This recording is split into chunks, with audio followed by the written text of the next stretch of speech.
আসসালামু আলাইকুম। বিসমিল্লাহির রহমানির রহিম।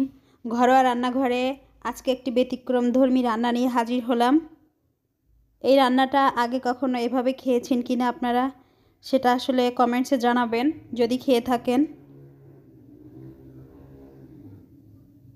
এটা আমি কি শাক এবং কিভাবে রান্না করেছি আপনাদের সাথে শেয়ার করব।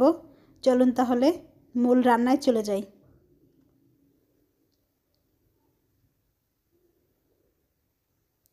শাকটা দেখে হয়তো চিনে থাকবেন, কলাই শাক।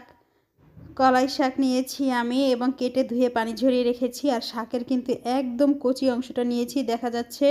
আবারও দেখিয়ে দিচ্ছি, কচি অংশটা একদম।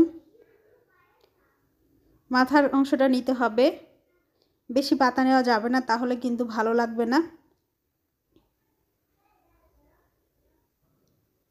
কলাই শাক সাধারণত আমরা ভাজি খেয়েছি, তবে এভাবে মাখা মাখা ঝোল এই প্রথমেই আমি করেছি এবং কতটা টেস্টি হয়েছে আসলে আপনারা যখন করবেন তখন বুঝবেন। পুরো কিন্তু মাথার অংশটা নিয়েছি, একদম কচি যে অংশটা। এর সাথে আরও আমার দরকার হবে চিংড়ি মাছ। চিংড়ি মাছ অনেকগুলো নিয়েছি এবং কেটে ধুয়ে পানি ঝরিয়ে তারপরে হলুদ মরিচ এবং লবণ মাখিয়ে রেখেছি 5 থেকে 7 মিনিটের মতো। তারপরে এগুলো আমি ভেজে নেব। তেল দিয়েছি, যে যার পরিমাণ মতো তেলটা ব্যবহার করবেন, অনেকে বেশি বা কম খান, তবে শাকে সাধারণত একটু তেলটা বেশি দিতে হয়। আর আমি রান্নায় সাধারণত সরিষার তেলটা ব্যবহার করি। চিংড়িগুলো ভেজে নিচ্ছি, 3 থেকে 4 মিনিটের মতো আমি ভাজবো। ভাজা কমপ্লিট হলে চিংড়ি উঠিয়ে নিব, তুলে নিচ্ছি।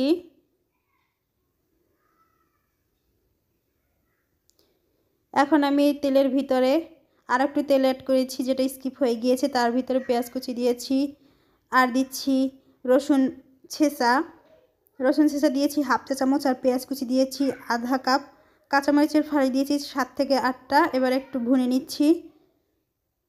এ পর্যায়ে হলুদ ব্যবহার করছি খুবই সামান্য, হাফ চা চামচেরও কম। আবারও একটু ভুনে নিচ্ছি।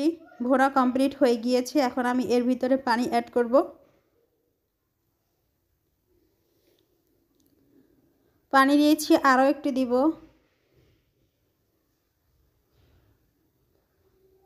এখন এই পানিতে একটু লবণ অ্যাড করছি এবং পানিতে যখন বলক চলে আসবে সেই পর্যন্ত অপেক্ষা করছি। বলক উঠে আসছে, এর ভিতরে আমি ধুয়ে রাখা শাক দিচ্ছি।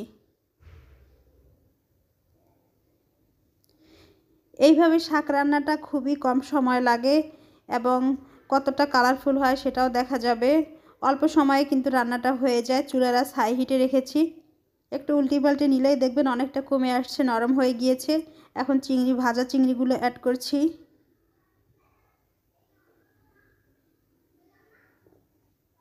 5-6 মিনিটের মতো রান্না করলেই হয়ে যাবে।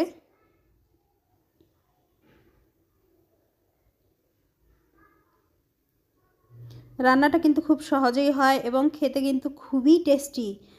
একদম 100% গ্যারান্টি সহকারে বলা যায়, কলাই শাক যেভাবেই খান না কেন এভাবে যদি খেয়ে থাকেন তাহলে এর টেস্টটা পুরোপুরি পাবেন, ট্রাস্ট মি। তো এই রেসিপিটা যদি ভালো লেগে থাকে অবশ্যই বাসায় চেষ্টা করবেন এবং কেমন হয়েছে সেটা তো কমেন্ট বক্সে জানাবেন, আগেই বলেছি। লাইক করবেন বেশি বেশি এবং চ্যানেলটা সাবস্ক্রাইব করবেন। সাবস্ক্রাইব করে বেল আইকনটা ক্লিক করে রাখবেন, সবার আগে নোটিফিকেশনস আপনার কাছে চলে যাবে। ভালো থাকবেন। ধন্যবাদ সবাইকে। আসসালামু আলাইকুম।